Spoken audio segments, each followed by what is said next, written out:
Hi kindergarten, welcome back. This is my most favorite story that I love to share with you during the Three Little Pig unit that we do.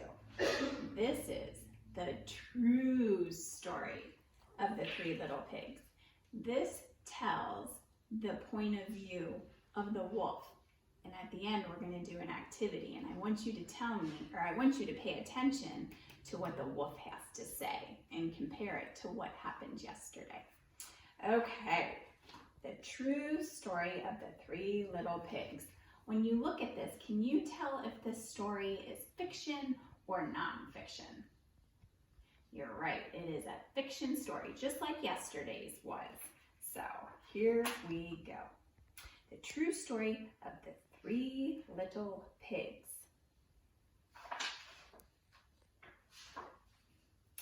Everybody knows the story of the Three Little Pigs, or at least they think they do. But I'll let you in on a little secret. Nobody knows the real story because nobody ever heard my side of the story. Okay, so remember, this is being told from the wolf's perspective. Yesterday we heard about the Three Little Pigs and their side of the story. Today it's the wolf's perspective. I love this story. I'm the wolf, Alexander T. Wolf. You can call me Al. I don't know how this whole big bad wolf thing got started, but it's all wrong. Maybe it's because of our diet. Hey, it's not my fault wolves eat cute little animals like bunnies, sheep, and pigs. That's just the way we are. If a cheeseburger were cute, folks would probably think that you're big and bad too.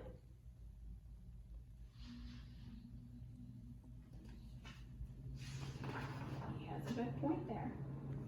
But like I was saying, the whole big bad wolf thing, it's all wrong. The story is about a sneeze and a cup of sugar. This is the real story. All right, so he says it's about sugar and a sneeze. Way back, and once upon a time, I was making a birthday cake for my dear old granny. I had a terrible sneezing cold. I ran out of sugar.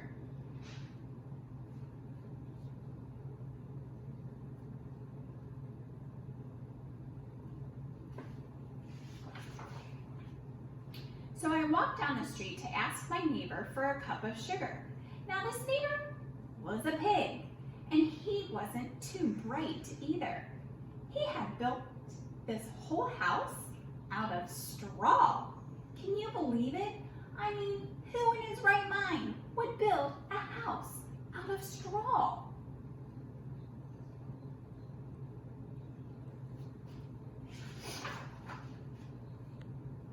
So, of course, the minute I knocked on the door, it fell right in. I didn't want to just walk into someone else's house, so I called, little pig, are you in? There was no answer. I was just about to go home without a cup of sugar for my dear old granny's birthday cake when my nose started to itch. I felt a sneeze coming on. Well, I huffed and I snuffed.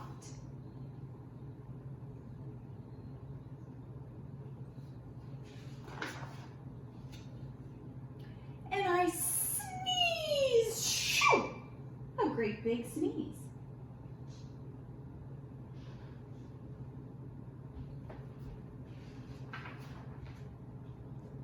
And you know what?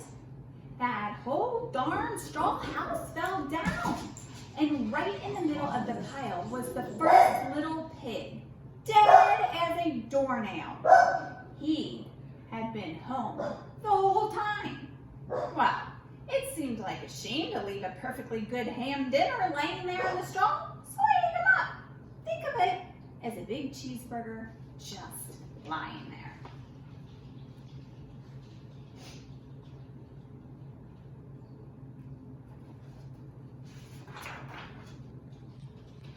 feeling a little better, but I still didn't have my cup of sugar. So I went to the next neighbor's house. This neighbor was the first little pig's brother.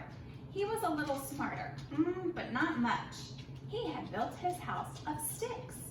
I rang the bell on the stick house. Nobody answered. I called, "Mr. Pig, Mr. Pig, are you in?" He yelled back, "Go away, Wolf. You can't come in. I'm shaving the hairs on my chinny chin chin."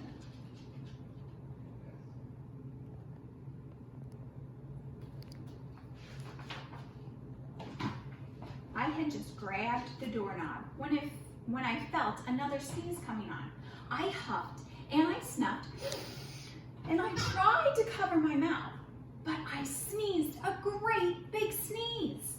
And you're not going to believe it, but this guy's house, it fell just like his brother's. When the dust cleared, there was a second little pig, dead as a doornail. Wolf's honor.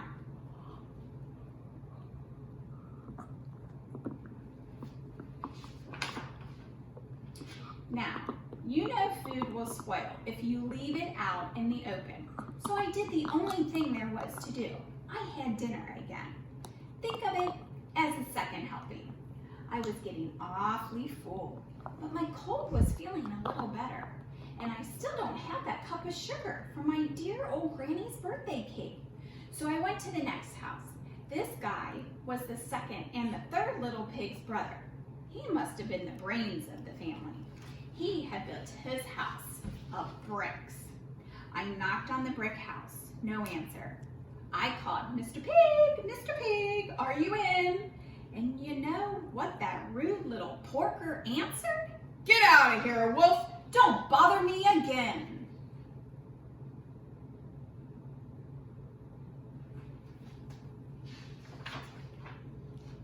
Talk about impolite. He probably had the whole sack full of sugar, and he wouldn't even give me one little cup for my dear, sweet old granny's birthday cake. What a pig! I was just about to go home and maybe make a nice birthday card instead of a cake when I felt my cold coming on. I huffed, I snuffed, achoo, and I sneezed once again. Then the third little pig yelled, "And your old granny can sit on a pin." Yikes.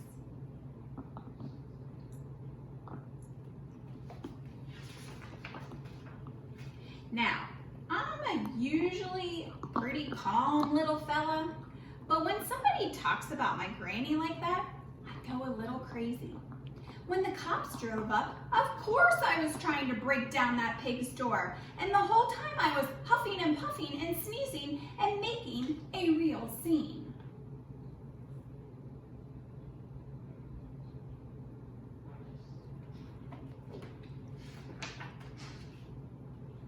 The rest, as they say, it's history. The news reporters found out about the 2 pigs I had for dinner. They figured a sick guy going to borrow a cup of sugar didn't sound very exciting, so they jazzed up the whole story with all of that huffing and puffing and blowing your house down. And they made me the big bad wolf. That's it. That's the real story. I was framed.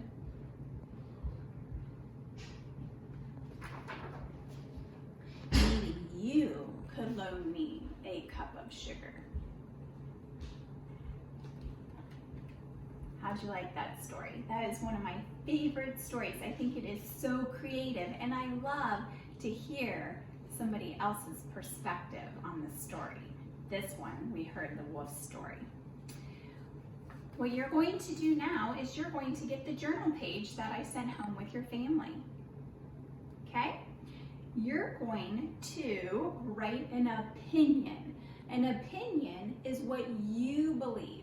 An opinion doesn't have to be right, okay? That's your opinion, it's your belief, it's what you want to believe.